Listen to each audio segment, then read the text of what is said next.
प्रणाम सुंदर साथ जी। बोलो श्री प्राणनाथ प्यारे की जय। बोलो श्री सदगुरु महाराज की जय। बोलो श्री राम रतन महाराज की जय। साथ जी शोभा देखिए कर कुर्बानी आतम वार डारो नख सिखलो ऊपर धाम धनी खसम ऊपर धाम धनी खसम कुर्बानी को नाम सुन मोमिन उलसत अंग पीछे होते जो मोमिन पीछे होते जो मोमिन दौड़ लिया तिन संग साथ जी शोभा देखिए कर कुर्बानी आतम कर कुर्बानी आतम कर कुर्बानी आतम। प्रणाम जी। गुरु महाराज की प्रणाम। प्रणाम जी। Page number 134। महाराज जी कहते हैं, इश्क में जो डूबा सो डूबा हो गया, इश्क जिसका जैसा वो वैसा हो गया। महाराज जी ये कह रहे हैं। आगे प्रसंग चेंज हो रहा है सुंदर साथ जी। महाराज जी कहते हैं, 4-5 दिन चलने के पश्चात एक गांव हाथ में आया, करे यही विश्राम नमने कुछ ऐसा मन में आया। महाराज जी कहते हैं कि 4 रोज मैं लगातार चलता रहा, गांव पार करता मतलब जंगल पार करता रहा, घने जंगल में चले गए थे महाराज जी। सुंदर साथ जी ध्यान से समझिएगा। तो कहते हैं कि 4 रोज पश्चात मुझे एक गांव दिखा, हमने वहीं आसन लगाया, बिस्तर भी वहीं पेड़ के तले रख दिया। महाराज जी बस्ती में जाया नहीं करते थे। बस्ती के बाहर, गांव के बाहर एक सुनसान सा या एकांत सा स्थान देख के महाराज जी अपना आसन वहीं लगा लिया करते थे। महाराज जी कहते हैं कि मैंने उस बस्ती के बाहर अपना आसन लगा लिया था, लेकिन ऐसा नहीं था महाराज जी अंदर नहीं जाते थे, जाते थे। अब वहां पे क्या था, कुछ अजीब ही मकान उस बस्ती के हमको दिखे। 15-16 फुट ऊंचे बाड़ों के बड़े बड़े घर थे, पैने कांटों के झाड़ों से छपे पड़े थे चारों ओर। पहले तो क्या था सुंदर साथ जी, ध्यान से समझिएगा। मतलब कि ये समझो कि 15-16 फुट, मतलब 15-16 फुट के बड़े बड़े वो लगा दिए जाते थे, क्या कहते हैं, डंडे से, जो अपने लट्ठे लट्ठे भी कहते हैं, उसके ऊपर घर बनाए जाते थे। 15-16 फुट ऊंचे हो गए। और घर भी कैसे अजीब, कैसे घर थे, अजीब थे। पैने कांटों के झाड़ों से छपे पड़े चारों तरफ से, मतलब अजीब से घर थे, झाड़ों के घर थे। और झाड़ों के भी नीचे 15 फुट ऊंचे, जो 15 फुट नीचे वहां पे कांटोदार झाड़ियां लगाई होती थी और उसके ऊपर घर बनाए हुए थे। ध्यान से समझिएगा, मैं दोबारा से समझाती हूँ क्योंकि मैं खुद ही कंफ्यूज हो गई। मतलब 15-16 फुट ऊंचे के ऊपर मतलब ये समझ लीजिए कि पहली फ्लोर तो है ही नहीं, दूसरी फ्लोर, और बीच में भी क्या डंडों के लगा रखे हैं, बड़े बड़े डंडे लगा के। उसके बीच में कौन से झाड़, कांटों बड़े झाड़ लगा रखे हैं, कांटों की झाड़ियां लगा रखी हैं। और छत किसके हैं, ग्रास की है। और जो फर्श है वो भी ग्रास का ही है, घास का है। और साइडों में तने पत्ते लगा के घर बनाए हुए थे। मतलब भी कुछ ऐसा नहीं था, ईंट पत्थर गारा कुछ भी नहीं था। महाराज जी क्या कहते हैं आगे, दर झाड़ों के घर झाड़ों के, झाड़ों की ही दीवारें, सारा गांव झाड़ सा लगता जिधर घूमे नजरे। महाराज जी कहते हैं कि चारों तरफ दर भी झाड़ों के, दरवाजे भी झाड़ों के थे, घर भी झाड़ों के थे, दीवारें भी झाड़ों की थी, और सारा गांव ही झाड़ जैसा लगता था। ऐसा नहीं लगता था कि कोई घर है, यहाँ पे कोई रहता है। सारा घर जंगल की मतलब पूरा गांव ही जंगल की तरह लगता था। झाड़ ही झाड़ थे वहां पे। झाड़ का मतलब होता है पेड़ ही पेड़ थे वहां पे। हमें देखकर एक व्यक्ति उस ग्रामीण में से आया और हमारे पास आकर उसने हमको समझाया। अब हम जाके हमने वहां आसन लगाया। महाराज जी ने तो कोई 15-14 फुट ऊपर आसन लगाया नहीं था, पेड़ के नीचे आसन लगाया था। उनमें से एक व्यक्ति आया, उसने आके महाराज जी को समझाया कि आप अपना आसन यहाँ मत लगाइए। क्यों ना लगाइए सुंदर साथ जी? महाराज जी कहते हैं उसने मुझे समझाया, क्या कहा, बाबा जी तुम यहाँ ना ठहरो, यहाँ शेर आ जाता है, रोज यहाँ के ग्रामीणों को आकर तंग बनाता है। उन्होंने महाराज जी को बोला कि महाराज जी यहाँ पे ना शेर आ जाता है, आप नीचे अपना आसन ना लगाइए, आप यहाँ से चले जाइए।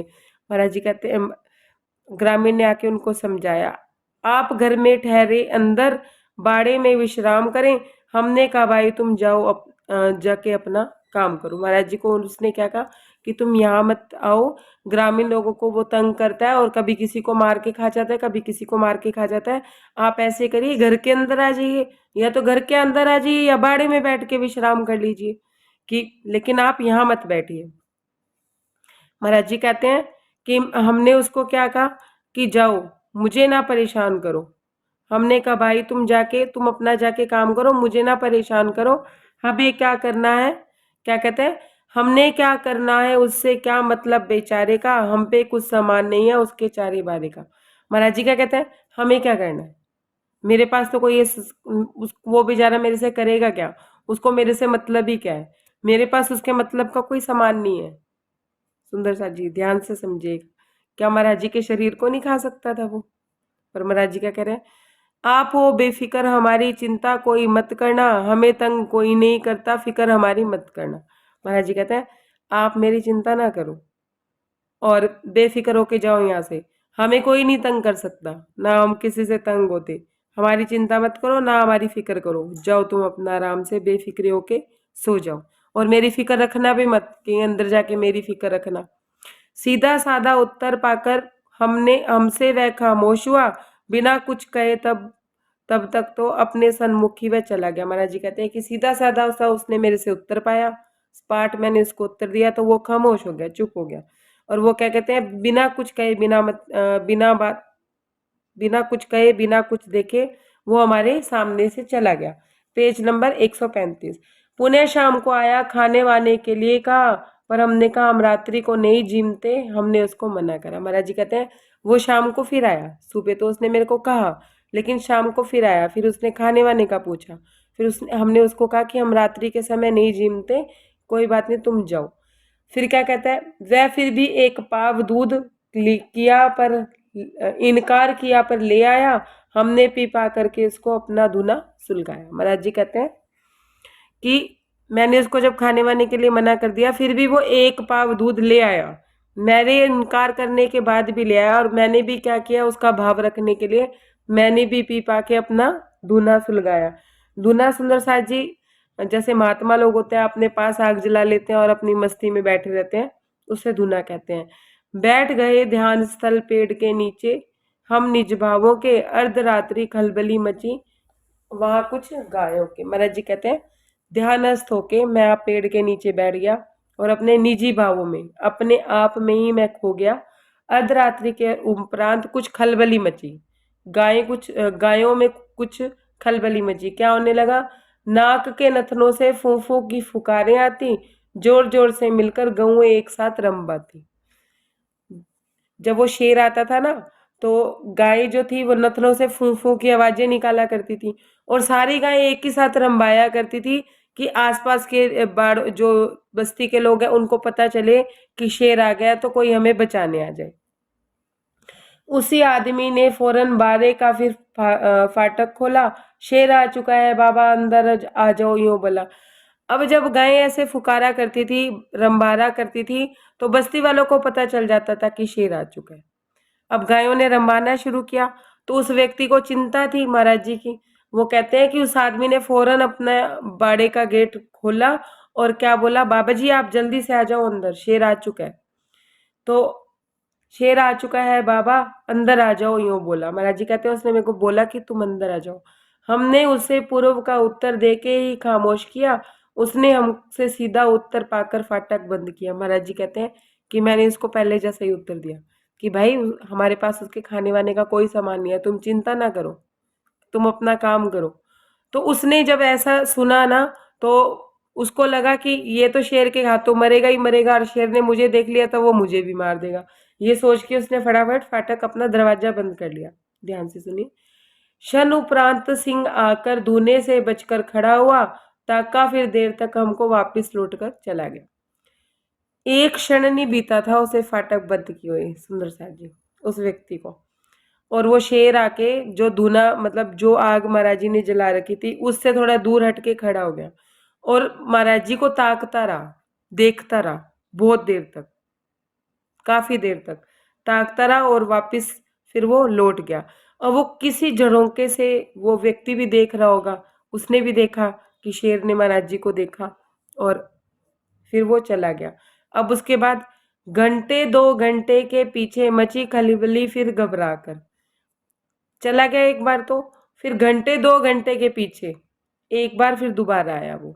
राह टेरता हमको वह पर हम बिल्कुल खामोश रहे, आकर लौटा नहीं जब तक वनराज के घेरे में शोर रहे। महाराज जी कहते हैं 1 डेढ़ घंटे, 1 घंटे बाद आया, फिर 2 घंटे बाद आया, 3 बार आया सुंदर साहब जी। क्या करता था? महाराज जी को टेरता रहता था, महाराज जी को देखता रहता था। और महाराज जी कहते हैं हम बिल्कुल खामोश रहे, हमने बिल्कुल हरकत ही नहीं करी, कुछ बोले ही नहीं, हम अपने ध्यान में मस्त थे। मुझे पता था वो देख रहा है, मैंने कहा देखता रहे क्या हो जाएगा। आकर लौटा नहीं जब तक वनराज का घेरे में शोर है। जब तक वो शेर आके लौटता नहीं था ना, तब तक गायें रंबाती रहती थी, बोलती रहती थी, चीखती रहती थी, चिल्लाती रहती थी। लेकिन अब उसने किसी गाय को भी नहीं देखा था, वो महाराज जी को ही देखे जा रहा था। लौट गया कई बार आकर सिंह वहां से लाचार, हाथ लगन कुछ हुई ना उसको, पाँव फट गई आखिरकार। महाराज जी कहते हैं कई बार आया वो, कई बार आया, कई बार लौट गया, कई बार आया, कई बार लौट गया, लेकिन उसके हाथ कुछ भी नहीं लगा। ऐसा करते करते दिन निकल आया। प्रातः ही व्यक्ति आनकर निकट हमारे यूं बोला, और प्रभावित सा होके हमसे हाथ जोड़कर मुंह खोला। अब व्यक्ति को तो पता ही था कि सारी रात शेर यहीं घूमता रहा है और महाराज जी को देखता रहा है। वो भी देख रहा था, जब गायें रंबा रही थी, शोर मचा रही थी, तो नींद किसको आनी थी। लेकिन महाराज जी कहते हैं सुबह सुबह ही वो व्यक्ति जैसे ही दिन निकला मेरे पास आके खड़ा हो गया और हमसे प्रभावित हो गया, हाथ जोड़कर हाथ जोड़ के खड़ा हो गया। कहते हैं मुंह खोला। क्या खोला? मुंह खोला मीन्स बात बोली उसने आके। कृपया आप बचवा दी गाय, एक गाय आपने रात हमारी बाबा जी, आप कृपा आपने की हम पे, तो तुम्हें उठाना चाहा भी। महाराज जी कहते हैं, महाराज जी को कहते हैं कि आपने मेरी एक गाय बचवा दी।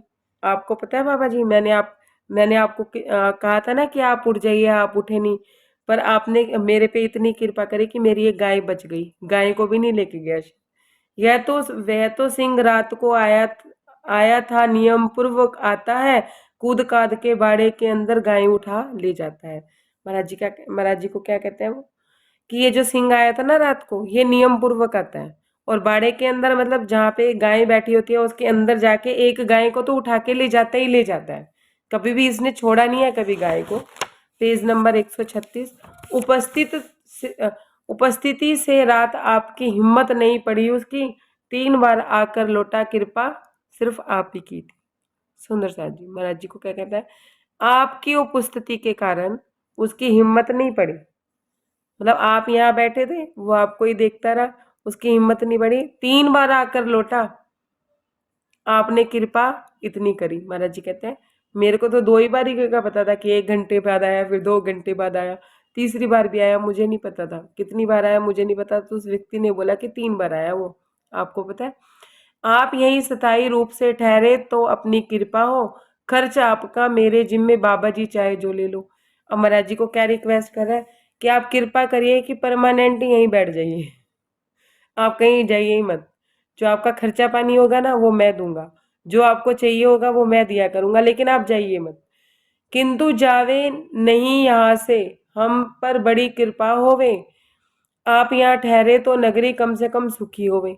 महाराज जी को क्या कहता है, आप जाइए मत यहाँ से, ये हम पे बड़ी कृपा होगी, हम सब लोगों को बहुत कृपा होगी। आप यहीं ठहरेंगे ना नगरी में तो कम से कम हम लोगों को हम सुख होगा कि हमें सिंह सताएगा नहीं, डराएगा नहीं। सुंदर सा जी, जब जी उठा उठा कमरिया, हमने अपना मार्ग लिया, अपने मार्ग किसी के नौकर या सॉरी, हमने कहा मौज अपनी है, जहाँ हुई विश्राम किया, जब भी जी उचटा उठा कमलिया, हमने अपना मार्ग लिया। महाराज जी कहते हैं भाई हम अपने मौज के हैं, हम किसी के हम जहाँ भी हमारा मन होता है वहीं विश्राम कर लेते हैं, और जब हमारा जी उठ जाता है तो अपना सामान उठाया और हम चल देते हैं। अपने राम किसी के नौकर या कोई पहरेदार नहीं, ये सिर्फ एक चाकर है हम, और हमारा यार नहीं। महाराज जी क्या कहते हैं, हम किसी राम के श्याम के कोई नौकर नहीं है, ना ही हम किसी के पहरेदार हैं कि हम पहरा काटेंगे यहाँ पे तुम्हारे सिंह के लिए, तुम्हारी गायों को बचवाएंगे, और तुम्हारे नौकर हैं कि हम तुम्हारी रखवाली करेंगे। हैं, सिर्फ एक चाकर है हम, सिर्फ एक ही के चाकर हैं हम, एक ही के चाकर हैं सुंदर सा जी, और हमारा यार नहीं, और हमारा कोई यार नहीं है, ना हमें किसी से दोस्ती, ना कहूँ से दोस्ती, ना कहूँ से बैर, हम तो एक ही हैं जो भी हैं। सुंदर सा जी, अब महाराज जी क्या कहते हैं आगे, उठा उठा कमरिया उसी रोज, हमने वहां से प्रस्थान किया, घने पर्वतों जंगलों का उठ करके मार्ग लिया। महाराज जी कहते हैं उसने हमें कहा ना वहां रहने के लिए, तो मैंने ना अपनी कमरिया उठाई, अपना सामान उठाया, वहां से प्रस्थान किया। फिर महाराज जी कहते हैं घने पर्वतों जंगलों से उठ के हमने अपना मार्ग लिया। कई रोज जंगल ही जंगल मार्ग चले गए थे ते करते, आखिर एक ग्राम फिर आया, उसके अंदर हम जा पहुंचे। महाराज जी कहते हैं कई रोज जंगल पे जंगल हम चले गए, मार्ग पे चला करते थे, आखिरकार एक ग्राम आया, उसके अंदर जाके हम जा पहुंचे। आसन लगा गांव की जड़ में बैठे ही थे जा करके। महाराज जी कहते हैं कि मैं जाके बैठा ही था, आसन मैंने लगाया ही था। सुंदर सा जी, प्रणाम जी। अब ये वो घटना आगे का जो प्रसंग है वो प्रसंग है जहाँ से महाराज जी को आगे जाके दादा गुरु महाराज उनकी मतलब राज्य के दर्शन करवाते हैं, और दादा गुरु महाराज की डांट भी पड़ती है। सुंदर सा जी, अब इसका मैं शब्द अगर अर्थ करने लगूंगी ना तो बहुत समय बीत जाएगा, और आज थोड़ा समय कम है, अगर आप इजाजत दें तो इसके बातूनी भेद कल कर लें अपने, जैसा आप हुक्म करें। हाँ हाँ ठीक है दीदी, कल कर लेना, क्योंकि आज मैं थोड़ा लेट हो गई हूँ और मुझे थोड़ा सा काम भी है, सेवा का कार्य है, तो ये मैंने शाब्दिक अर्थ इसका कर दिया है, बातूनी भेद अपने कल करेंगे। ठीक है जी, प्रणाम जी। श्री प्राणनाथ प्यारे की जय, श्री सदगुरु महाराज की जय, श्री राम रतन महाराज की जय, श्री दादा गुरु महाराज की जय। प्रणाम सुंदर साहब जी, प्रणाम जी,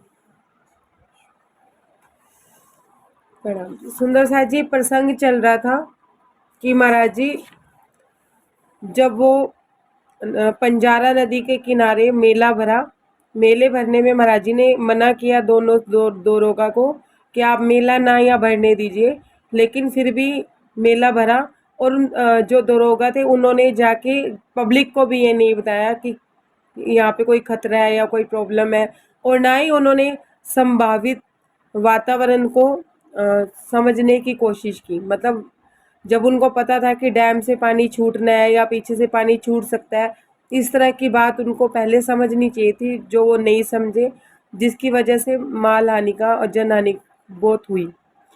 सुंदर सा जी, उसमें बात एक ही आई थी, बातूनी भेद ये था, मैं ज़्यादा डीपली नहीं लेती हूँ, छोटा ही लूँगी, कि हमारे पास भी वाणी है। समझे राज्य बड़े महाराज जी में और वाणी में कोई अंतर नहीं है, कारण वाणी लिखित में है और महाराज जी के रहनी में वाणी थी। ये समझिए कि वाणी में भी जो भेद होते हैं कि हमारे तक जो हमारी वाणी के अगुए हैं वो हम तक सत्य की राह नहीं देते, अपने स्वार्थ के हिसाब से वाणी को तोड़ मरोड़ लिया जाता है, जिस तरह का स्वार्थ उस तरह की वाणी की बात कही जाती है। सुंदर सा जी, और आगे महाराज जी क्या कहते हैं, जब हमने उनको कहा कि तुम्हारा इंतजाम यही है, तुम्हारी नौकरी यही है, सब यही है, तो वो दरोगा नहीं समझा। तो महाराज जी कहते हैं हमने भी अपनी राह पकड़ी। कैसे राह पकड़ी? महाराज जी ने ये बात दरोगा के लिए नहीं बोली कि इश्क में डूबा सो डूबा, डूबा हो गया, इश्क जैसा था वैसा ही हो गया। सुंदर सा जी ध्यान से समझिएगा, बात को समझने वाली बात है। दरोगा के लिए महाराज जी को ये चौपाई लिखने की जरूरत थी? जवाब देते जाइएगा, आगे सारी बात उन्हीं बेहतर कि नहीं थी ना, क्योंकि दरोगा से कोई मतलब नहीं था, दरोगा कोई ब्रह्म सृष्टि नहीं थी, कोई उसमें कोई बात ही नहीं थी। ये बात, ये प्रसंग उन्होंने सांकेतिक रूप से रखा कि जो वाणी है वो उसके सतभेदम में नहीं बताए जाते, लेकिन वाणी में जो डूबा मीन्स दैट कि राज्य के इश्क में जो डूबा। वाणी में देखिए, वाणी क्या है? वाणी पूरा सागर है, उसमें से हीरे चुन लो, मोती चुन लो, कंकर चुन लो, पत्थर चुन लो, या फिर मछलियां चुन लो, ये तुम्हारे भाव है। अब महाराज जी क्या कहते हैं? हमारे भाव है, सॉरी। महाराज जी क्या कहते हैं कि जो इश्क में डूबा, जो वाणी में इश्क में डूबा, वो तो डूब ही गया, वो तो निकल सकता ही नहीं है। लेकिन अब जिसका जैसा इश्क वैसा वो हो गया। अब मान ली हमने एक हल्दी की गांठ ले ली, उसमें से क्या ले लिया? हमने ले लिया ज्ञान, 14 लोक ब्रह्मांड का, परम धाम का, योग माया का, इस भगवान का, उस भगवान का। अगर हमने ज्ञान ले लिया तो हम क्या हो गए? इल्मी, ज्ञान ही ज्ञान है। गांठ ले लिए। किसी ने इश्क चुन लिया, किसी ने ये स्वार्थ चुन लिया कि हाँ भाई सतगुरु बनो, सेवा कहलाओ, अलख न देवे लखाई। किसी ने क्या किया? चर्चा वाणी सीखी, सब कुछ सीखा और अपने जीवन में उसको उपयोग किया। मतलब वाणी हमारा संपूर्ण सागर है। ऐसे ही महाराज जी का जीवन संपूर्ण सागर था। सुंदर सा संपूर्ण सागर। महाराज जी कहते हैं सत्य की राह कोई नहीं बताता, और सत्य मतलब पब्लिक तक भी नहीं पहुंचाया जाता, हम तक भी नहीं पहुंचाया जाता। आवाज नहीं। अब महाराज जी क्या कहते हैं, अब थोड़ा ध्यान से सुनिएगा कि हम कैसे राज्य को पा सकते हैं। हम कहते हैं ना हमें अपने भीतर जाना है, और एक प्रश्न था किसी सुंदर साथ का कि हमें कैसे पता चलेगा कि हम भीतर जा रहे हैं या नहीं जा रहे। ठीक है, अब आप समझिएगा इस बात को। महाराज जी ने अगले प्रसंग में लिखा है, क्या लिखा है? महाराज जी कहते हैं कि मैं गहरे जंगल में घुस गया, जंगल पर्वतों को लांदता लांदता अपनी धुन में होश बेहोश मैं अपनी धुन में घुस गया। अब जिसका गहरे जंगलों में जाने का संकेत ये है सुंदर साथ जी, महाराज जी को क्या हो गया था? गुस्सा भी आया, परोपकार की भावना भी थी, ईर्ष्या भी हो रही थी कि वो दरोगा सुन नहीं रहा था। मतलब ऐसे उनके मन में ऐसे भाव उत्पत्तित हो रहे थे। महाराज जी में ये सब अवगुण थे नहीं, लेकिन महाराज जी कहते हैं क्षण भर के लिए पैदा हो गए थे, और वो दरोगा ने उसकी बात नहीं मानी, उसका भी दुख था। दूसरी बात ये था कि इतने लोगों की जान गई और इतने लोगों के धन संपत्ति की हानि हुई, उसका भी विशेष गहरा आघात उनको लगा था। उनके हृदय में करुणा थी उनके लिए कि वो बच सकते थे, उनको बचाया जा सकता था, लेकिन उन्हें बचाया नहीं गया। तो वो क्या कह रहे हैं, मेरे अंदर ये सारी चीजें घर कर गई थी। घर क्या कर गई थी? मतलब आ गई थी। तो महाराज जी कहते हैं हम भी बेहोश होके हम गहरे जंगल में घुस गए, घनघोर जंगल में घुस गए। कैसे? जो मैंने आपको ये सारे बताए, जो हमारी प्रवृत्तियाँ होती हैं, जैसे राग द्वेष ईर्ष्या, ये हमें भी कभी भी हो जाता है ना, किसी भी घटना से हो जाता है। महाराज जी कहते हैं अब मुझे अपना मार्ग नहीं पता था, मुझे मेरा रास्ता पता ही नहीं था कि मुझे कहाँ जाना है, क्या नहीं करना है। अंदर का भी रास्ता और बाहर का भी रास्ता, सुंदर साथ जी दोनों समझिएगा।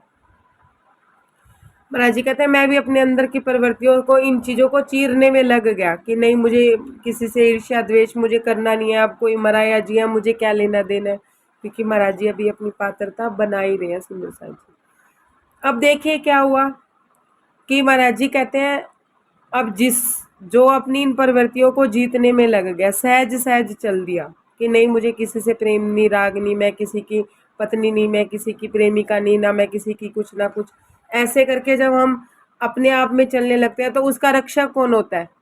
राज्य। जब हम माया में अनकंफर्ट हो जाते हैं, माया में हम कुछ नहीं कर पाते हैं, तो राज्य हमारी रक्षा करते हैं ना हर तरह से। सुंदर साथ जी समझिए, महाराज जी कहते हैं 4-5 दिन पश्चात हम एक गांव में जाके रुके, हमने वहाँ आसन लगाया। महाराज जी क्या कह रहे हैं, ध्यान से सुनिएगा, मैं बात उन्हीं भेद ही बता रही हूँ, शाब्दिक अर्थ हो चुके हैं। महाराज जी कहते हैं वहाँ अजीब से मकान थे, अजीब से, ये बाहर के और अंदर के दोनों मकानों की बात हो रही है, जाहिरी और बाहरी। अजीब से मकान के 16 फुट ऊंचे थे, पहने कांटों के झाड़ों में छपे हुए थे, दर झाड़ों के घर, झाड़ों का, झाड़ों की दीवारें, सारा गांव झाड़ सा लगता था जिधर घूमे नजरे। महाराज जी कहते हैं कि कोई पक्का स्थान ही नहीं था वहां पे, कोई पक्की जगह नहीं बनी हुई थी, ईंट गारे का कुछ भी नहीं था, कोई चट्टान नहीं थी, कुछ नहीं था, सब कुछ झाड़ों का था। और घर भी क्या इतने ऊंचे ऊंचे, सुंदर साथ जी ध्यान से समझिएगा, कह रहे हैं झाड़ सारे ऊंचे ऊंचे।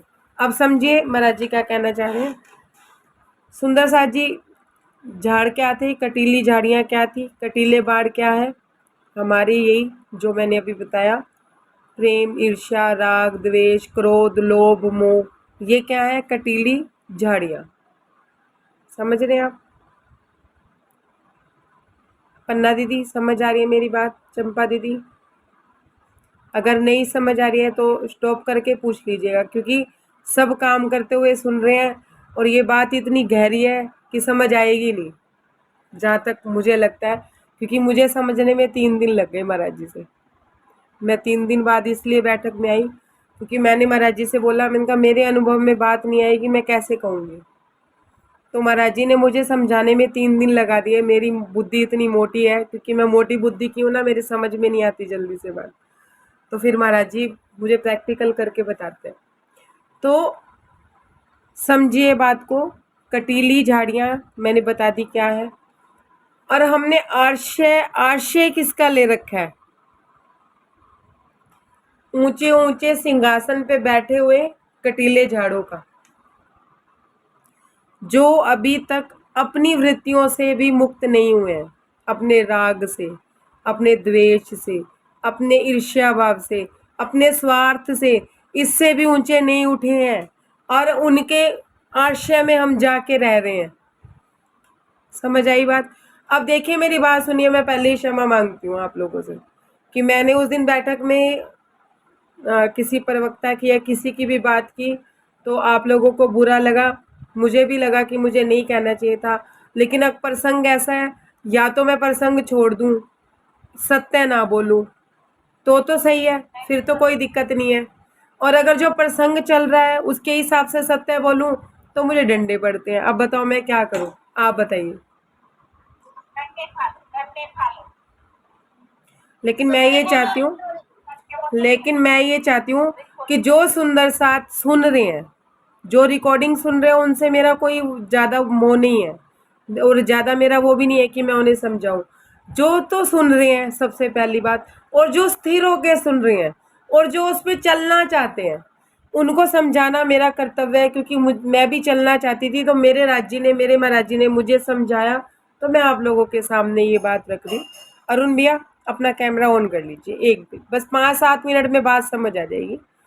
अब हमने किसका आश्रय लिया हुआ है? कटीली झाड़ियों के बने घरों के अंदर हम बैठे हैं। समझ आ गई? हमारे घरों के बाहर क्या बैठा है? सत्य। वाणी क्या है? हमारे सामने है, हमारे हृदय में वाणी नहीं है। समझ आई मेरी बात प्रभा? कि वाणी है, सत्य है वाणी, लेकिन वो घर से बाहर है, मतलब हमारे अंदर तो नहीं है, अंदर तो उतरी नहीं है। जीवन में उतर जाती तो बात ही खत्म हो जाती ना, जीवन बदल जाता, लेकिन अंदर उतरी नहीं है, तो वाणी कहाँ है? बाहर है। प्रभा तुम प्रणाम बोल के ऊपर आ जाओ, जरा म्यूट करके ऊपर आ जाओ, मतलब अनम्यूट करके प्रणाम करके ऊपर आ जाओ। तो महाराज जी क्या कहते हैं, हमने आश्रय किसका ले रखा है? कटीली झाड़ियों के घरों के अंदर। प्रणाम, आजी आजी। तो मतलब कि हमने कटीली झाड़ियों का आश्रय ले रखा है, किसका? प्रणाम भैया। किसका, अब थोड़ा स्थिर रहिएगा और स्थिर होके सुनिएगा। किसका आश्रय ले रखा है? जो अभी अपने राग से, ईर्ष्या से, द्वेष से, अपने स्वार्थ से, अपने जीभ स्वाद से ही उठे नहीं है। अब जिसका आश्रय लेंगे हम तो वैसे ही होंगे ना, जैसा गुरु वैसा चेला। सुना है ना कि चेले की, अगर गुरु की पहचान करनी है तो चेले को देख लो, चेले को देख के गुरु की पहचान हो जाती है कि चेला गुरु कैसा है। और अगर चेले की पहचान करनी है तो गुरु को देख लो, जैसा गुरु वैसा चेला। हमने आश्रय ले रखा है। अब मैं ज़्यादा डिटेल नहीं करूँगी इस पे, क्योंकि फिर बात घूम जाती है ज़्यादा डिटेल में। तो हमने आश्रय ले रखा है कटीली झाड़ियों के घरों के अंदर का। अब हमें सत्य कहाँ दिख रहा है? बाहर। कहाँ दिख रही है वाणी? बाहर दिख रही है। वो वाणी को दिखा रहे हैं हम अपने हिसाब से तोड़ मरोड़ के। ध्यान से समझिएगा, वो सत्य की बात हमारे तक पहुंचा ही नहीं रहे हैं जिनके आश्रय में हम लोग हैं। अब समझिए, अब सत्य तो दिखाई दे रहा है, ठीक है, हमें सत्य भी पता है, और हम पाना क्या चाहते हैं? सत्य को। सत्य को हम पाना चाहते हैं। सत्य हमें दिख रहा है बाहर, अपने अंदर सत्य नहीं दिख रहा है। दिख रहा है अपने अंदर सत्य? अपनी रहनी में सत्य है? नहीं है। और आश्रय भी किसका ले रखा है? आश्रय भी किसका ले रखा है? जो खुद सत्य को बाहर से देख रहे हैं, जिनके अंदर भी सत्य बल नहीं है, उनका आश्रय ले रखा है। अब समझते जाइएगा आगे बात। अब महाराज जी कहते हैं कि मैंने बाहर ही डेरा लगा लिया, सत्य और असत्य। अब मेरी बात समझिएगा, इसको समझाना मेरे लिए भी इतना मुश्किल है कि मुझे बहुत कॉन्सेंट्रेशन के साथ समझाना पड़ रहा है। अब महाराज जी कहते हैं कि वो कहने लगा कि आप बाबा जी यहाँ ना रुकिए। अब समझ लीजिए, जो कटीली झाड़ियों के अंदर रह रहे हैं वो कहाँ, कौन रह रहे हैं, ये बात समझ आ गई। महाराज जी सत्य है, ये बात समझ आ गई।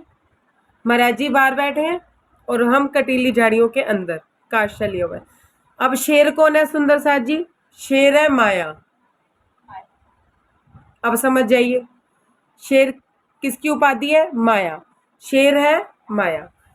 अब हमने क्या किया, अब वो क्या कह रहा है, जिसने असत का आश्रय लिया हुआ है वो क्या कह रहा है कि भाई यहाँ ना बैठो, यहाँ शेर आ जाएगा, घरों में ना रहो, घरों में तो पूरी माया है, मंदिर आश्रम में आ जाओ। और जो सत्य देख रहा है वो कह रहा है मंदिर आश्रम में भी माया है जी, जो माया तुम्हें घर सता रही है वो मंदिर आश्रम में भी सताएगी। ये मैं एक प्रैक्टिकल के आधार पे बोल रही हूँ सुंदर साथ जी, कि प्रैक्टिकल करके देख लीजिएगा, अपने अपने पे अनुभव में बात आ जाएगी।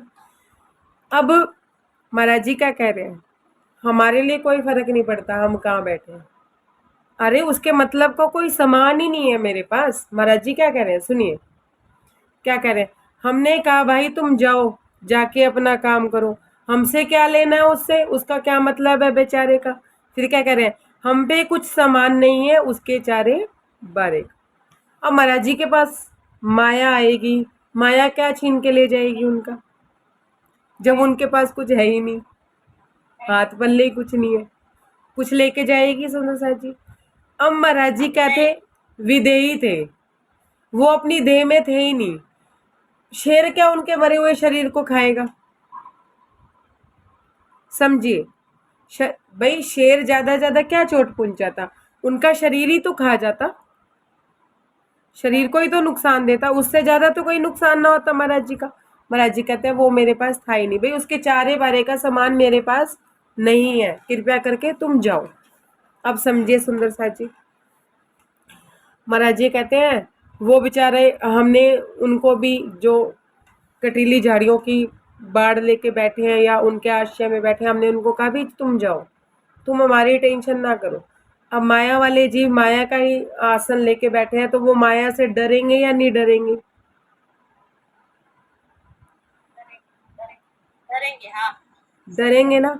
जब आश्रय किसका लिया हुआ है? माया वालों का, स्वार्थ का, द्वेष का, राग का, तो उनको तो डर लगेगा ना कि मेरा ये छूट जाएगा, मेरा वो छूट जाएगा, मेरा वो छूट जाएगा, डर लगेगा ना। सपोज आप समझिए इस बात को ऐसे कि जैसे कोई सुंदर साथ किसी गुरु को अगर सेवा करता है, धन की सेवा या किसी भी तरह की सेवा, तो उस गुरु को तो डर लगेगा ना, ये शिष्य मुझसे छूट ना जाए क्योंकि इससे मेरा कार्य बन रहा है, डर रहेगा ना उसके अंदर। समझ रहे हैं? लक्ष्मी मेरी बात समझ आ रही है? अरुण भैया मेरी बात समझ आ रही है? स्नेहा, प्रभा, पन्ना साहब बात समझ रही है? पन्ना आंटी, वो अंदर से डरता रहेगा कि ये ना छूट जाए, वो ना छूट जाए।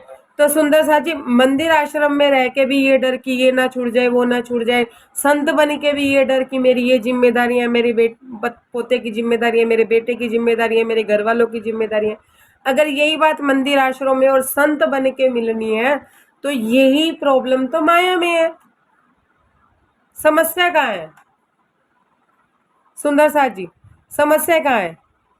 माया में भी ये डर है, बेटा ना छूट जाए, बेटी ना छूट जाए, बहू से अच्छा व्यवहार नहीं करेंगे तो वो हमें नहीं रखेगी, यही डर है ना सुंदर साथ जी? सेम डर मंदिर आश्रम में संत संत स्वभाव लेके बन रहा है, तो फिर फायदा क्या? अब वो डर रहा है कि, और महाराज जी को भी डराने की कोशिश कर रहा है कि महात्मा जी यहाँ ना रोज शेर आता है और आप ना बाहर ना रुके, आप घर के अंदर आती। महाराज जी क्या कहते हैं? बुरी संगत से अच्छा है अकेले रह लेना। महाराज जी तो सत्य सत्य पहचानते थे, क्या बेटर देन बुरी संगत, एलोन। बैड संगत मतलब बुरी संगत से ज्यादा है हम अकेले रह ले, वो बेटर है। महाराज जी क्या कहते हैं? भाई तुम जाओ, मेरी चिंता ना करो। फिर उसने दोबारा बोला, फिर महाराज जी कहते नहीं। फिर महाराज जी को उसने खाने पीने के लिए पूछा, महाराज जी कहते मुझे कुछ नहीं खाना पीना, लेकिन अब जो बाड़ों की छांव में भी है, वो कहीं ना कहीं जाने अनजाने, उसको नहीं पता कि वो किसकी शरण में है या क्या है, लेकिन अंदर से पाना तो वो राज्य को ही चाहता है ना सुंदर साथ। अगर हम किसी गुरु के शरण में हैं और वो असत है, सत नहीं है, हमें तो नहीं पता ना कि वो असत है, हम तो इस चक्कर में उसके पीछे लगे हुए हैं ना कि हमें राज्य चाहिए। समझ आ रही है मेरी बात? हाँ या ना का जवाब देते जाइएगा। अगर मेरी बात समझ आ रही है तो अगली बात समझ आएगी, क्योंकि एक एक लाइन इंपॉर्टेंट है। हमें तो पता है ना। अब हमें बाहर भी सत्य दिख रहा है, बाहर सत्य दिख रहा है, तो वो तो सेवा करेगा ना। अब अगर एक ग्रुप में है, दूसरे ग्रुप में कोई अच्छा सुंदर साथ है, तो वो दूसरे ग्रुप वाले की सेवा नहीं करेगा भला? मतलब सुंदर साथ बट गए? सुंदर साथ तो नहीं बटे ना, ग्रुप ही तो बटे। ग्रुप भी किन के लिए बटे सुंदर साथ? ग्रुप भी उन गुरुजनों के लिए बटे।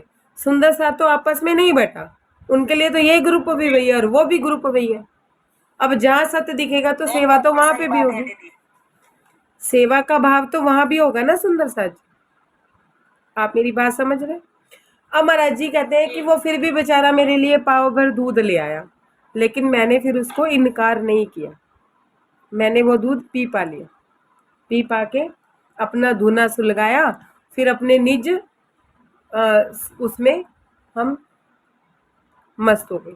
अपने निज क्या कहा महाराज जी ने? बैठ गए ध्यानास्थ पेड़ के नीचे अपने निज भावों में। महाराज जी कहते हैं अपने ही निज भावों में मैं मस्त हो गई। 1 मिनट का समय दीजिए। अब सुनिए सुंदर साथ जी, प्रणाम जी। अब जब उसको, अब जिस कटीली झाड़ियों का आश्रय जिसने भी ले रखा है, वहां से उसको कुछ नहीं मिल रहा, लेकिन सामने सत्य दिख रहा है, तो वो सामने की तरफ आकर्षित होगा। एक बार अगर वो सत्य के अंडर में है, ध्यान से सुनिए, अगर वो उसने सत्य का ही आश्रय ले रखा है और सच में राज्य का ही आश्रय ले रखा है, तो वो कहीं भी आकर्षित नहीं होगा। उसको सब में सत्य दिखेगा, सब एक ही जैसे दिखेंगे, अलग अलग नहीं दिखेंगे। यहाँ समझिए। महाराज जी कहते हैं हमने भी अपना पीपा के दूध अपना निज भावों में हम खो गए। अर्धरात्रि को, आधी रात्रि को खलबली मची। अब सुनिए, अब शेर क्या है? माया। एक तरफ सत्य है महाराज जी, और एक तरफ असत का आश्रय लिए, गुरुजन का आश्रय लिए सुंदर साथ है। एक तरफ सत्य का आश्रय और एक तरफ असत का आश्रय। अब समझ लीजिए, सत, असत और माया। समझ आ रही है बात? 3 पर्सन हो गए, कटीली झाड़ियों में अंदर रहने वाले, और एक महाराज जी हो गए, और एक शेर हो गया। 3 चीजें होगी। अब ध्यान से समझिए, शेर है माया। माया जब आई, सत्य को कोई परवाह नहीं, कोई डर नहीं, कोई टेंशन नहीं। क्या टेंशन?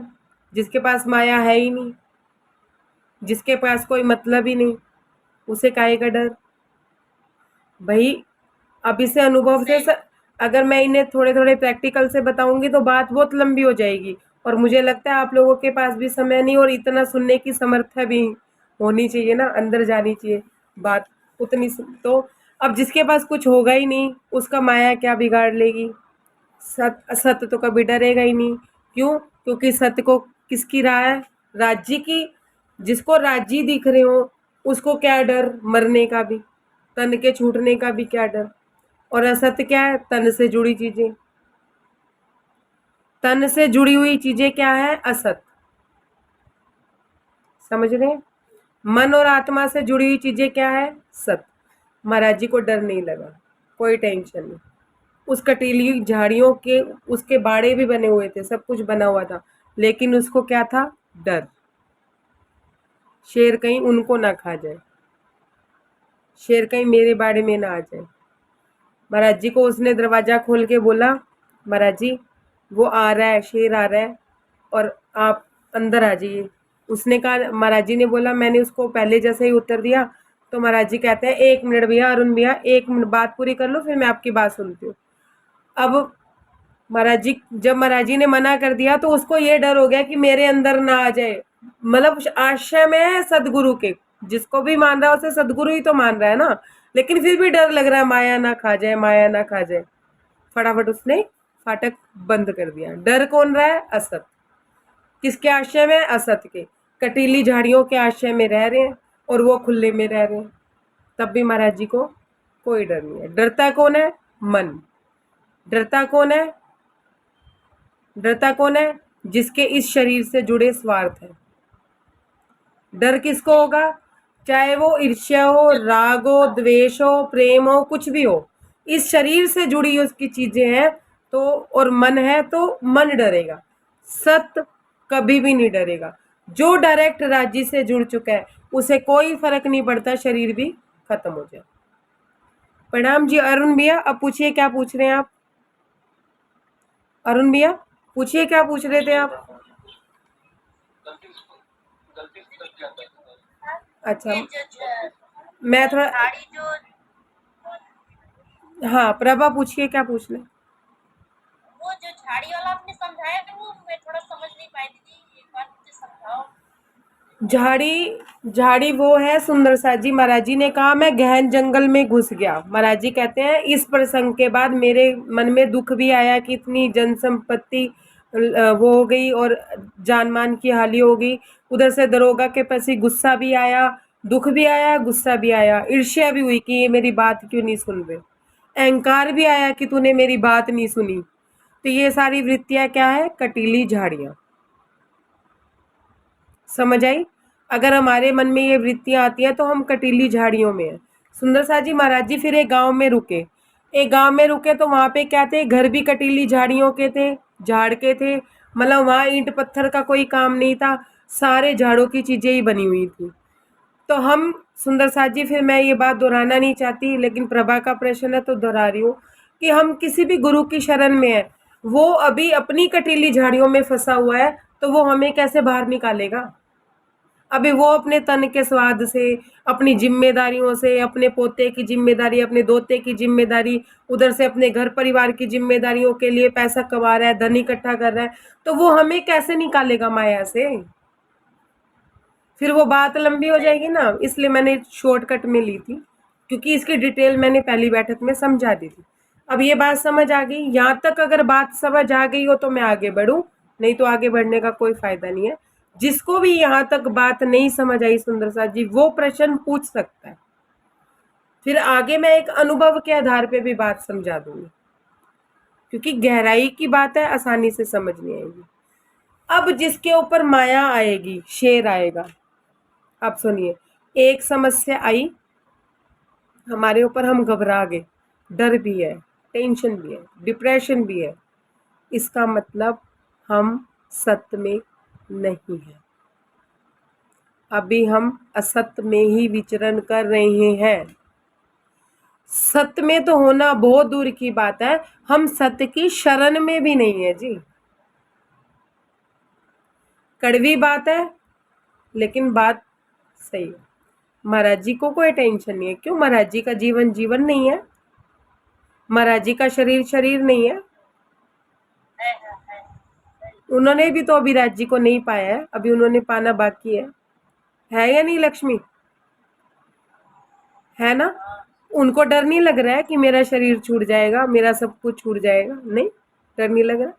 क्यों? क्योंकि वो किसकी शरण में थे? दादा गुरु महाराज की शरण में थे, सत्य की शरण में थे, राज जी की शरण में थे। अभी बात हुई थी ना पीछे कि मान लीजिए मन में कभी कभी ऐसा आ जाता है कि ना वाणी में मन लगता है, ना भजन में मन लगता है, ना राजी की किसी बात में मन लगता है, मन एकदम खाली हो जाता है। मतलब माया के प्रति विराग का नहीं पता, राज्य के प्रति विराग आ जाता है। होता है? सुंदर साथ के साथ ऐसा होता है? होता है। उस समय क्या करना चाहिए? हमें आश्रित हो जाना चाहिए, हमें डिपेंड हो जाना चाहिए। किस पे? राज्य पे। राज्य का चरण पकड़ के बैठ जाना चाहिए। कुछ नहीं आ रहा, चरण पकड़े, बस बात खत्म। अब चरण पकड़े पकड़े भी उस पीरियड में भी राज्य हमारी परीक्षा लेंगे। फूल का हार भी आएगा तो एक तलवार भी आएगी। अगर रूह घबरा गई तो आगे का स्टेप खत्म हो गया।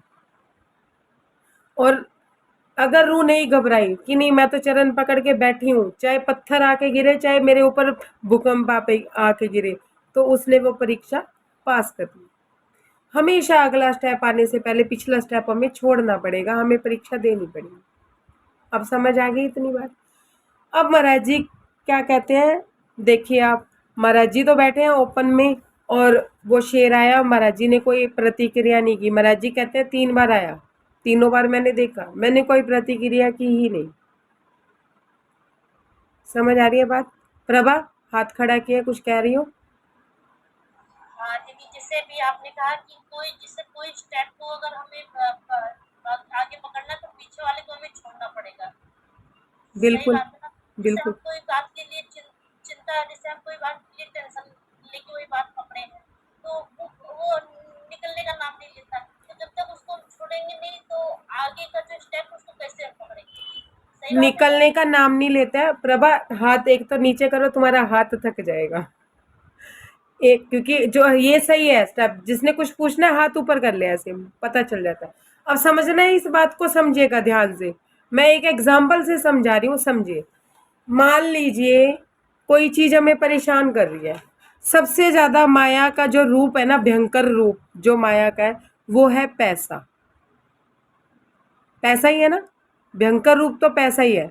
ज्यादा है तो परेशानी है, और नहीं है तो परेशानी ही परेशानी है ना? अब पैसे पे ले लीजिए, मान लीजिए एक के पास पैसा नहीं है, वो रोटी से भी परेशान है, उसको कहीं से कुछ सेवा मिल गई या कहीं से उसने कमा लिया, कुछ कुछ मिल गया, जो उसकी जितनी उसकी जरूरत है उससे थोड़ा ज्यादा मिल गया उसको। लेकिन अब मन में क्या हो गई? पहले तो पाने की जहद थी, अब मन में असंतुष्टि और बढ़ गई। क्यों बढ़ गई? कि और चाहिए, और लेना है। अब अपने मन को समझाइए। मेरे को महाराज जी ने ऐसे समझाया था, जब मेरे पास आने लगा था तो और की इच्छा होने लगी थी, तो महाराज जी कहने लगे, बता तुझे कितना चाहिए, कितना तुझे दे दूं कि तू संतुष्ट हो जाए, और उसके बाद तू इसके बारे में नहीं सोचेगी। बताओ, कोई लिमिट है? कोई लिमिटेशन है? लाख, 2 लाख, 50 लाख, 1 करोड़, कोई लिमिटेशन है? अपने मन को बताइए, मन से पूछिएगा, इस बात को, प्रश्न को पूछिएगा कि कितना पैसा मेरे अंटे में पड़ा हो, मेरी जेब में पड़ा हो, तो मैं संतुष्ट हूं, मैं राज्य में लग जाऊंगी।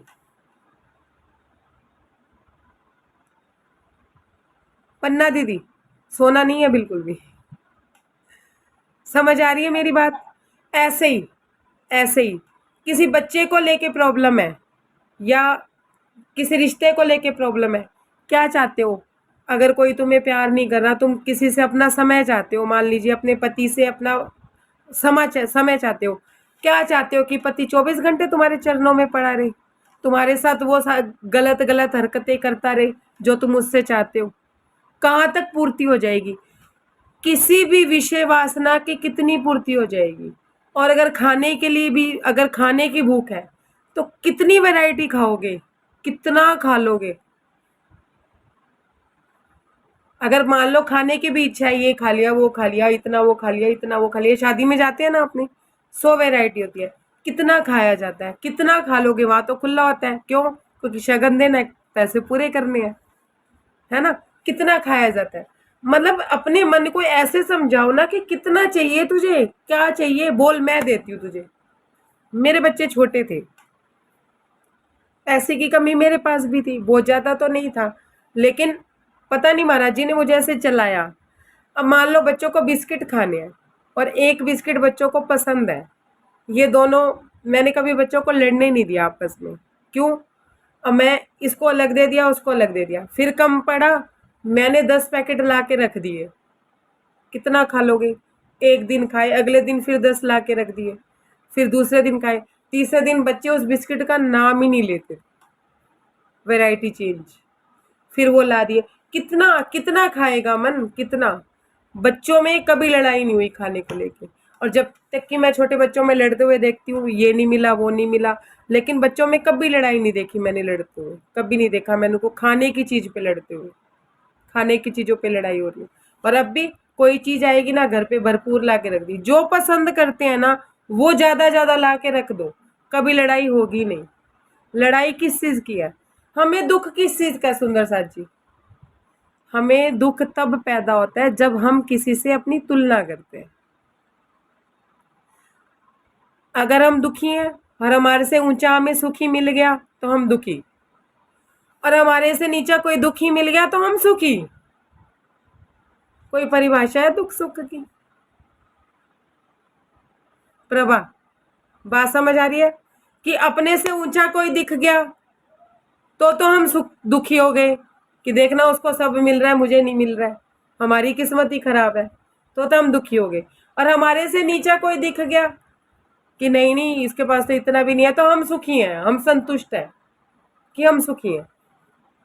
ये परिभाषा है बाहरी, ये परिभाषा है विदेशी, ये परिभाषा है माया की, कि वो हम माया से देख रहे हैं कि वो कितना दुखी है, कितना सुखी है। अगर पैसा ही सुख होता तो इतने इतने करोड़पति आत्महत्या नहीं करते, टेंशन डिप्रेशन की गोलियां ना खाते, अगर पैसे में ही सुख होता। सुख क्या है? सुख क्या है सुंदर साथ जी? सुख क्या है? हमारी आंतरिक आंतरिक इच्छा हमारी सुख है, आंतरिक प्रवृत्ति हमारी सुख है। समझ आ रही है बात? अब हमने क्या किया, हम लोगों ने क्या किया, अब इसे एक एग्जाम्पल से समझाती हूँ। हम मंदिर आश्रम गए, हमने वहाँ गुरुजनों के प्रवचन सुने, वहाँ हमने राजी के सामने बैठ के प्रण लिया, क्या हम रोज वाणी पढ़ेंगे, कभी गुस्सा नहीं करेंगे, कभी ये नहीं करेंगे, कभी ईर्ष्या नहीं करेंगे, कभी द्वेष नहीं करेंगे। ये क्या है? सारा बाहरी। सोचते हैं ना वहां बैठ के, चटाई का असर भी कह सकते हो। घर आके क्या हम वो करते हैं? एक भी दिन उन बातों पे उतरते नहीं है खरे। क्यों? क्योंकि दिली इच्छा नहीं थी राज्य को पाने की, देखा देखी लोगों ने कहा और हमने कह दिया कि हम भी करेंगे। बाकी सुंदर साथ ने कहा कि वाणी मंथन करना चाहिए तो हम आगे पहुंचेंगे, तो हमने कहा हम भी जाके करेंगे, लेकिन अंदरूनी इच्छा नहीं हुई राज्य को पाने की। समझ आ रही है बात? समझ आ रही है? दिल से नहीं उठा कि मुझे राज्य चाहिए, मुझे वाणी पढ़नी है। कुदरती भाव जो उठता है ना सुंदर साथ जी, जो अंदरूनी भाव उठता है वो राज्य है। जो किसी के कहने पे उठ रहा है वो राज्य नहीं है, वो सत्य नहीं है। अब देखिए, अब दुनिया आपको जो समझाएगी, अब मैं माया से समझा देती हूँ। लोगों ने आपसे कहा, लोग कभी भी आपको द्वैत से निकलने नहीं देंगे। कैसे? लोगों ने आपसे कहा अमीर बनो, काम करो, अमीर बनो, लेकिन साथ साथ ये भी कह दिया कि गरीबी, ना चाहते हुए भी ये कह दिया कि गरीबी बहुत बुरी है क्योंकि तुम गरीब हो। ना चाहते हुए भी तुम्हें गरीब ना कहते हुए भी तुम्हें गरीब कह दिया उन्होंने कि तुम अमीर बनो, तुम मेहनत करो और अमीर बनो। क्यों? क्योंकि दुनिया एक चीज अच्छी बताएगी तो दूसरी चीज को बुरा बताएगी क्योंकि द्वैत की भूमि है। समझ आ रही है? नहीं समझ आ रही तो दोबारा पूछ लीजिए। अंदरूनी भाव, में आ रही थी। ये क्या है? अंदरूनी भाव नहीं है। आपका अमीर बनने का अंदर का कोई सपना नहीं है, आपकी अपनी कोई वृत्ति नहीं है, मतलब आपका अपना क्या है वो आपको नहीं पता है। समझ आ रही है बात? तो किसका प्रश्न था? प्रभा, तुम्हारा ही प्रश्न था ना? मैं प्रश्न भी भूल गई, समझा रही हूँ लेकिन भूल मेरा गई। मैं कुछ कहना चाहती हूँ थोड़ा सा दीदी हाँ जी बोलो। कि मुझे धन का कोई लालच नहीं है। मेरे पास नहीं है तो भी राज्य मेरा खर्चा चला रहे हैं, और है तो भी पता नहीं कैसे खर्चा चल जाता मुझे खुद नहीं पता दीदी। कोई तकलीफ नहीं है, लेकिन जब कभी कोई चीज जब दिल में वो नहीं समझ में आता ना, तो वही बात लेके वो हरदम इससे अंदर चलता रहता है कि मुझे क्यों नहीं समझ में आ रहा है। जैसे आपने एक बार हमसे कहा था कि मन मंथन करो, तो मन मंथन क्या है मैं आप समझाती हूँ, बाद में भूल जाती हूँ कि मन मंथन होता क्या है। सीधा बात लेके टेंशन लेती रहती है। एक लाइन में एक लाइन में ये बात सोचो ना कि तुम सीधा कहो कि मैं शांत नहीं रह पाती, मैं अशांत रहती हूँ, ऐसे बोलो ना, मेरा मन शांत नहीं रहता। क्यों? क्योंकि तुम मन मंथन, अब मन मंथन की बात आई है तो सुंदर सा जी अब मन मंथन करते हैं। या तो शांति की बात सुन लो या मन मंथन की सुन लो, दोनों में से एक का जवाब दे देती हूँ, अभी तक यही स्टॉप हो जाती है। प्रश्न आपका यही है ना, अगर आप मन मंथन से ही नहीं निकले तो यहाँ से आगे कैसे निकलोगे? यहाँ ये तो बहुत ही आगे की बात हो रही है ना। मन मंथन में सुंदर साथ जी, आप प्रभा स्पेशली यू, आप मन मंथन करने बैठती हो आप खुद ही डर जाती हो। मतलब मन मंथन से क्या होना चाहिए? शांति। तुम्हें क्या होती है? अशांति। कारण समझ लीजिए, सब सुंदर साथ के काम आएगी बात, सब सुन लीजिए। हमने सुना ना, जिसका कोई नहीं उसका तो खुदा है यारो, सुना है कि जिसका कोई नहीं होता राजी खुद आ जाते हैं। अब एक बात और ये तो एक तसल्ली देने वाली बात है, दिलासा है रूह को कि जिसका कोई नहीं उसका खुदा है यार। लेकिन ये चेतावनी भी है। कैसे? जिसका कोई नहीं उसका ही है खुदा और किसी का है भी नहीं। तुमने तो 50 खसम बना रखे हैं, यहाँ से मुझे मिल जाए, यहाँ से ये हो जाए, यहाँ से ये हो जाए, मेरा पति अच्छा कमाने लगे, मेरी करुणा ठीक हो जाए, मेरा बेटा अच्छे से पढ़ जाए, उसका बिजनेस हो जाए। तुम्हारे तो कितने हो गए? राजी कहते हैं इन्हें बनाए रखो, हम आते ही नहीं, इन्हीं से ही ले लो, पढ़ा लिखा लो बच्चों को, और उसके बाद जब वो बड़े होके लात मारेंगे तो लात खा लेना। समझ आ रही है बात? समझ आ रही है? नहीं समझ आ रही? फिर बताती हूँ, एक बात को ध्यान से समझिएगा। जब तक हमारे मन में राज्य के अलावा कुछ और चल रहा है ना, तब तक राज्य नहीं आते। दूसरी बात, एक बात और है कि मन मंथन की बात है। हमने मन से मंथन किया, मान लीजिए जो भी चीज आपको ज्यादा परेशान कर रही है, मैं कहती हूँ मेरी नौकरी मुझे ज्यादा परेशान कर रही है, क्योंकि मैं टारगेट हमेशा नौकरी को ही लेती हूँ, ठीक है। मेरी नौकरी मुझे परेशान कर रही है, मैं ना वहां बैठ के काम कर पा रही हूँ, और मेरे मन में क्या चल रही है? टेंशन। टेंशन। मैं अपने अनुभव से बताती हूँ। मेरे घर की दीवार टूटी, बारिश में गिर गई, ठीक है, घर टूट गया। अब मैं बाथरूम में बैठे बैठे क्या सोच रही हूँ कि दीवार टूट गई, लेकिन कोई बात नहीं, नौकरी है, कभी ना कभी पैसे जोड़ के बन जाएगी। मुझे राजी कहते, उसी टाइम, अभी बीतक चल रही थी, बीतक के बीच की बात बता रही हूँ, उसी टाइम राजी मुझे क्या कहते हैं, ताना देके, हाँ नौकरी है ना इसलिए तू बना लेगी ना, जा तू बना ले, जा कर ले नौकरी। नौकरी है तो दीवार बन जाएगी, या मैं दीवार की टेंशन लूँ? या राजी है तो सब कुछ है, राजी है तो नौकरी है, राजी है तो दीवार भी बन जाएगी। घर में आदमी बैठा तो मुझे काहे की टेंशन है? अब राजी है या नौकरी है? अब आप मुझे बताइए। मैं अपने अनुभव से इसलिए बता रही हूँ क्योंकि मेरी लाइफ तो मैंने ओपन ही कर रखी है, तो अगर मेरा एक अवगुण सामने भी आता है तो मुझे कोई टेंशन नहीं है। बीतक पढ़ रही हूँ, राजी विराजमान है हृदय में, बाहर नाम है राम रतन महाराज जी का, श्री राम रतन भवन, अंदर महाराज जी विराजमान है। और क्या कह रही हूँ, नौकरी है तो बन जाएगी। नौकरी से क्या मतलब है भाई? मतलब नौकरी ना होती तो दीवार ना बनेगी, घर में खर्चा नहीं चलेगा, रोटी नहीं मिलेगी। मतलब जो इंजीनियर डॉक्टर बने हुए हैं उनके घर चल रहे हैं, जो मेहनत मजदूरी कर रहे हैं मेरे जैसे, तुलसा जैसे, अरुण भैया जैसे, इनकी रोटी नहीं चलती। तुम्हारी रोटी नहीं चल रही क्या? तुम अभी कह रही थी मेरे खर्चे नहीं मुझे पता चल, कौन चला रहा है? हाँ, नहीं पता चलता है। अब मैंने जो भी सामान होता है, नहीं चलता। अब मैंने क्या किया, मैंने राजी की जगह नौकरी को रख दिया। अब राजी कहते हैं बस अब तू नौकरी में रह। एक समय ऐसा आता है जब हम असत्य की तरफ होते हैं ना, हमें चिंता, टेंशन, डिप्रेशन तब होता है। यही बात मैं समझा रही थी, जब हम असत्य की साइड में होते हैं। अगर आपको ये चीजें सता रही हैं, इसका मतलब अभी तक आपने राज्य का आश्रय भी नहीं लिया। समर्पण तो बहुत दूर की बात है। अब बात समझ आई? मैं क्या सोच रही हूँ कि नौकरी है बन जाएगी। क्यों? क्योंकि नौकरी से सैलरी आ रही है, चलो 1-2 महीने बचा के बन जाएगी। अगर नौकरी ना भी होगी ना तो उतना काम घर पे आ जाता। राज्य को तो देना ही है, कैसे भी देंगे। समझ आ रही है बात? हमने क्या रखा है, अपने आसन बना रखे हैं अपने अंदर। हमने कितने कितने खसम बना रखे हैं। पति कर देगा, नहीं तो मेरी सास कर देगी, ये वो कर देगा। अरे क्यों कर देगा कोई? राज्य कर देंगे, जो करेंगे राज्य करेंगे। अगर किसी सुंदर साथ के मन में उपजाएंगे तो राज्य उपजाएंगे, ना कि नौकरी वाले ने कल लात मार दी क्या हो जाएगा? तो रोटी नहीं चली थी, जब नौकरी नहीं थी तो रोटी नहीं चल रही थी, तो मंदिर आश्रम नहीं जा रहे थे, क्या राज्य नहीं नवाज रहे थे? समझिए बात।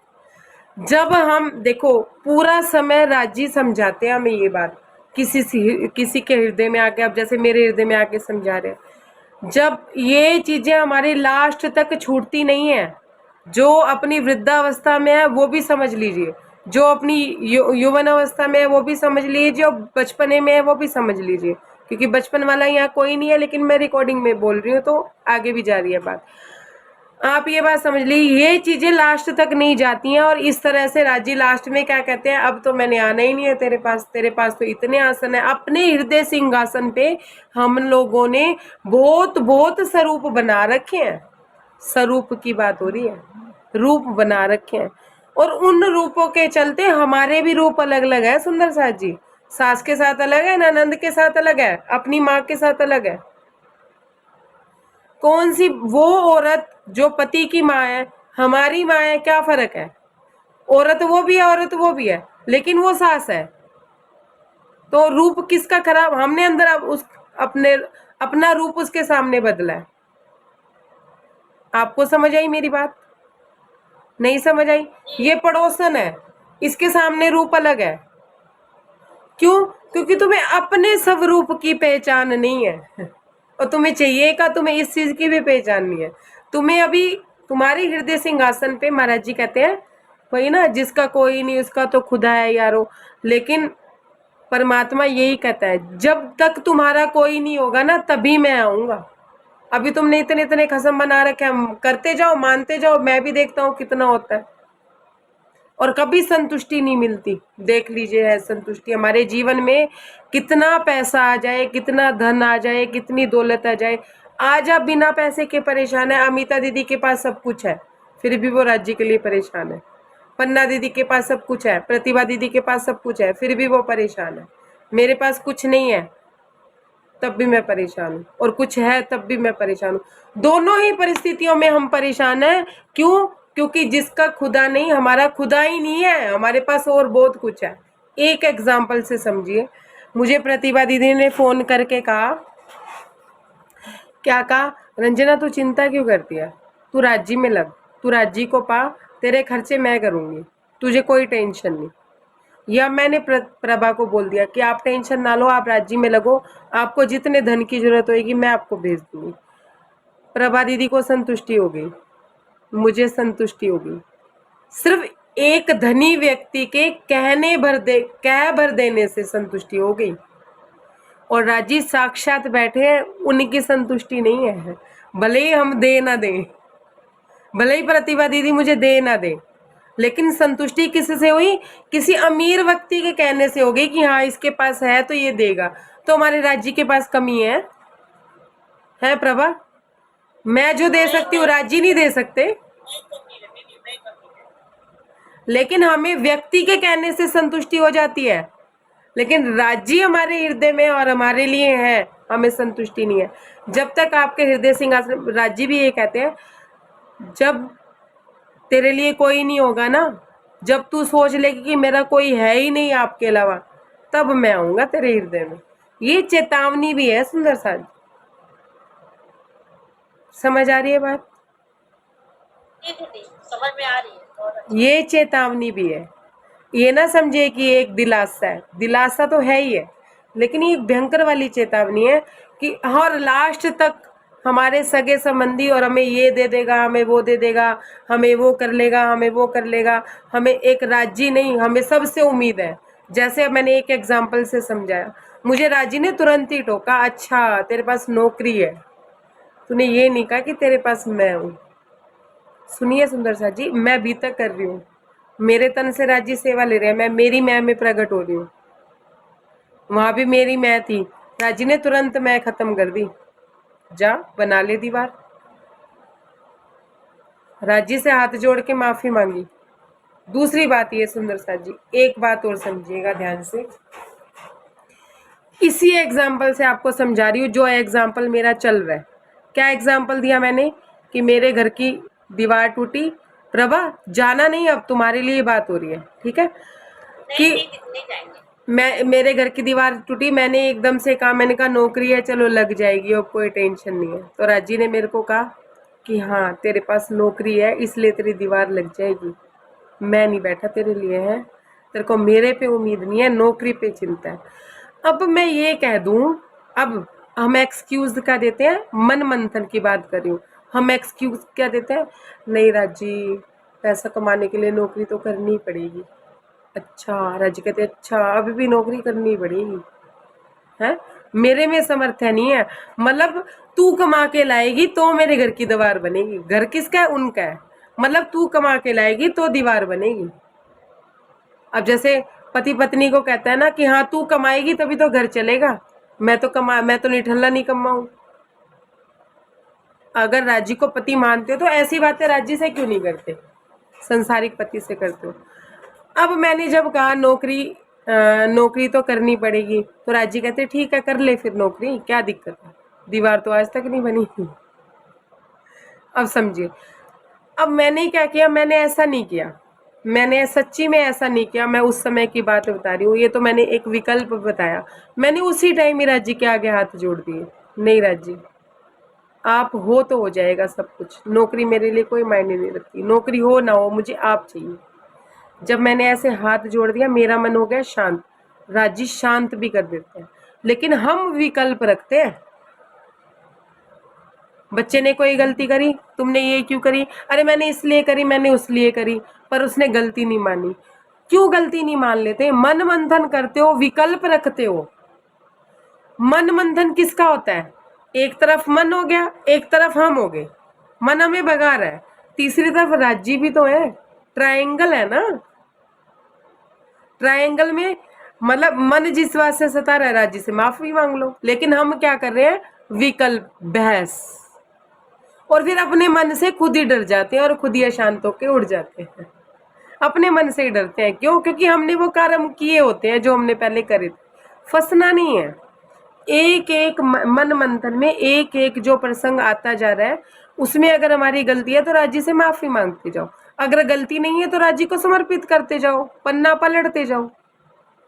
किताब तो वही है सुंदर साथ जी, जब हम पैदा हुए थे तो हमारे जीवन में कुछ नहीं था, कुछ नहीं लिखा हुआ था, हमने लिखे हैं अपने रिश्ते, अपने लिखे हैं सब कुछ, तो अपने ही किताब को खोलते हुए खुद डर रहे हैं हम, और फिर कह रहे हैं कि मन मंथन के बाद अशांत हो जाता है। आप विकल्प कर रहे हो, आप क्या कर रहे हो? मैं अपनी अनुभव बता सकती हूँ जी, क्योंकि जितनी ईमानदारी से हम अपने आप को जानते हैं ना, उतनी ईमानदारी से हम किसी को नहीं जान सकते। अपने को जानने में ईमानदारी रखोगे तो फायदे में रहोगे। अब क्या हुआ, मेरे भैया की डेथ हो गई, 5 साल से मैं उसका इलाज करा रही थी, मेरे पास भी पैसा पूरा सूरा था या जो भी था। अब मन क्या कर रहा है, उसकी डेथ के बाद काफ़ी टाइम तक मुझे डरा रहा है, अगर तूने थोड़ा और ध्यान दिया होता तो ये हो जाता, थोड़ा और समझाया होता तो शायद वो बच जाता, शायद उसको थोड़ी और अच्छी ज़िंदगी मिल जाती। मुझे ये मन डरा रहा है। और मैं क्या विकल्प कर रही हूँ कि मेरे पास पैसा नहीं था इसलिए नहीं था, मेरे मैं भी कितना कमा सकती थी, दिन रात काम करती और कितना कमा लेती। मैं विकल्प कर रही हूँ। क्यों? मैं राजी को समर्पित नहीं कर सकती। राजी आपने कराया ना, जितना कराया। मैं थोड़ी ना थी कमाने वाली, मैं थोड़ी ना थी करने वाली। आपने तो मेरे को सेवा दी थी, आपने जितनी कराई मैंने कर दिया। अब मेरा मन शांत नहीं हो रहा, आप शांत कर दो बस। लेकिन हम क्या कर रहे हैं? विकल्प, बहस। और किससे? अपने आप से। और अपने आप से ही जीतने की कोशिश कर रहे हैं। क्यों जीतने की कोशिश कौन करता है? अहंकार। अहंकार कोशिश करता है जीतने की। अपने आप से हार मानोगे ना कि हाँ ठीक है, और हार के किसको? राज्य के आगे हार माननी है। अपने हृदय में बैठे राज्य तो परीक्षा लेते हैं जी आपकी, इसलिए मन अशांत होता है। प्रभा देखो, तुम संग विकल्प करती हो, बहस करती हो अपने मन से, नहीं टिक रहा, किसी चीज से ज्यादा परेशान हो रहा है। मैं कह रही हूँ राज्य को समर्पित कर दो, बात ही खत्म। क्या चीज है जो राजी नहीं कर सकते? मुझे कोई एक चीज बता दीजिए, राजी नहीं कर सकते। किसी के जीवन में कोई ऐसी चीज बता दीजिए जो राजी नहीं कर सकते, कोई एक ऐसी नहीं, चीज। राज्य को कर सकते हैं। तो फिर किसके लिए परेशान हो रहे हो? पति कौन है? राज्य और भरोसा किस पे है? भरोसा किस पे है? राज्य पे। झूठ। ये झूठ। अगर भरोसा होता, भरोसा है दुनिया के लोगों पे, भरोसा है अपने बच्चों पे, भरोसा है अपने संसारिक पति पे, भरोसा है इस भौतिक घर पे। अगर ये घर मेरा नहीं होगा तो मुझे रहने के लिए छत नहीं मिलेगी, और नहीं मिलेगी तो मेरे राज्य मेरे साथ है। अगर मैं खुले मैदान में भी बैठी हूँ तो चिंता क्या है? भरोसा नहीं है राज्य पे, झूठ ना बोलिए। अपने आप से झूठ ना बोलिए। मेरे से तो मेरे को कोई फर्क नहीं पड़ता, लेकिन अपने आप से झूठ ना बोलिए। जब मन संकल्प विकल्प करने लगे, संकल्प ले लीजिए, क्या मेरे राज्य बैठे हैं, सब सही होगा, बात ही खत्म। मैंने बता दिया। जब आप चिंता, टेंशन और डिप्रेशन में है तो आप असत्य की शरण में है, सीधी सी बात है। और आप राज्य की तरफ देख ही नहीं रहे हैं, आप अपने तन से जुड़े रिश्तों को देख रहे हैं जो इस तन के साथ खत्म हो जाने हैं। ठीक है? और अगर आपके मन में शांति है, संतुष्टि है, और फिर आप शांत भाव से कुछ भी कर रहे हैं, शांत मन से कुछ भी कर रहे हैं, तो वो शांति है। समझ आ रही है? जी बात समझ आ गई? मन मंथन में आप इसलिए घबरा के उठते हो क्योंकि आप विकल्प, मतलब विकल्प ले रहे हो, ये नहीं होगा ये हो जाएगा, ये नहीं होगा ये नहीं हो जाएगा। जो भी आ रहा है मन में, राज्य को समर्पित कर दीजिए। पैसा है तो ठीक है, नहीं है तो ठीक है। नहीं, लेकिन अब पैसा नहीं है, इसी की तो परेशानी है। पैसा है यही तो परेशानी है, किसको दूं? इतनी मेहनत से कमाया है, और दूं भी क्यों? मैंने एक एक रुपया जोड़ के दिया, मैं सेवा भी क्यों करूं? मैं स्टोरी सुना देती, बात समझ आ जाती, लेकिन समय कम है तो इसलिए मैं स्टोरी नहीं मतलब सुनाती। जैसे आपको मैं पर्सनल नंबर करके, मैं आपको फोन करके मैं कुछ बात करनी है, मैं आपको बताती हूँ।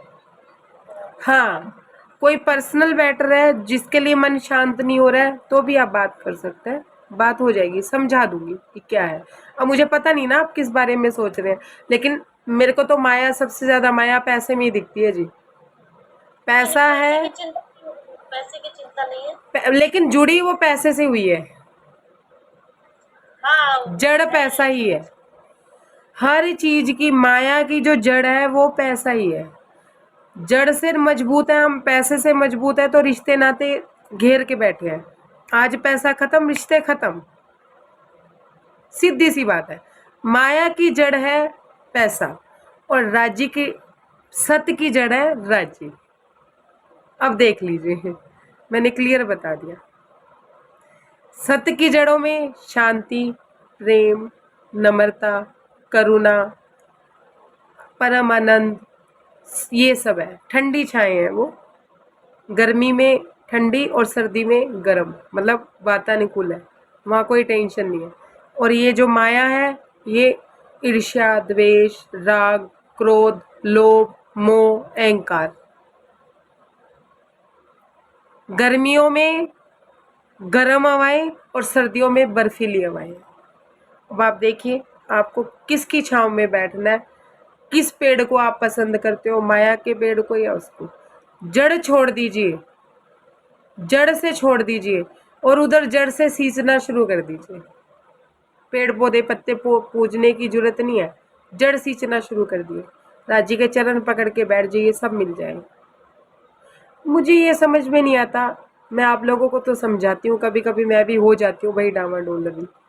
तो मैं वैसे फिर मैं खुद को ही कहती हूँ, खुद को ही, क्योंकि जो ईमानदारी हम अपने साथ रख सकते हैं ना, किसी के साथ हो नहीं सकते उतने ईमानदार जितने हम खुद के साथ हैं। मैं खुद को कहती हूँ, राजी के चरण, राजी हृदय में है, राजी घर में बैठे हैं, फिर किस बात की चिंता है? क्या हो जाएगा? तन छूट जाएगा, क्या हो जाएगा? घर छूट जाएगा, मर जाएंगे, क्या हो जाएगा? मरना तो है ही, आज नहीं तो कल मरना है। आज राजी को पाके राजी की राह पे चल के तो मरो कम से कम। और इसके चलते ना मेरे मन में बात आती है कि मैं नौकरी छोड़ के राजी में लग जाऊं। राजी कहते ये तेरा भारी मन है, 2 दिन छुट्टी लेके घर पे बैठ और वाणी पढ़ या राजी में लग, मेरे बारे में सोच, तो मैं तेरी नौकरी भी छुड़वा दूंगा। मुझे इतनी तक की उनकी डांट पड़ती है। ये भारी है हमारा, अभी हम जो कर रहे हैं ना, ये सब हमारा भारी है सुंदर साज। ये भारी विचार है जो मैं आपको बता रही हूँ। आप मेरे से सुन रहे हैं तो आपके मन में दुख भी आ रहा है, थोड़ी संतुष्टि भी आ रही है, कभी राज्य के प्रति प्रेम भी आ रहा है, लगाव भी आ रहा है। ये सारा भारी है, विदेशी है। हृदय में भी राज्य होते ना तो ये टेंशन डिप्रेशन होना ही नहीं था। विदेशी चीजों को तुम ले तो रहे हो, ये गलत नहीं है, लेकिन उसको घर में भी बिठाओ ना, फिर फायदा है। सुनने से कुछ नहीं होगा, चलने से कुछ होगा। ठीक है, कोई बात नहीं, आधा प्रसंग हुआ है, इतनी भी बात समझ आ गई तो आगे की बात समझ आएगी सुंदर सा। जरूरी इतनी भी है। अगर इतनी बात आपको समझ नहीं आ रही, मैं इतनी बता दूं, आपके हृदय में ना उतरे, जीवन में ना आए, अनुभव में ना आए, तो मैं तो फिर वो प्रवक्ता हो गई ना। फिर आओ ये जूम पे ही माथा टेको और चल जाओ। मैंने मत्थे थोड़ी ना टिकवाने आप लोगों से, है मेरा ये मोटिवेशन तो नहीं है। राजी मुझे रास्ता दे रहे हैं तो मैं आपको दे रही हूँ, तो आपके साथ साथ मुझे भी रास्ता मिल रहा है। ठीक है सुंदर सा जी, चलना आपको भी है, चलना मुझे भी है।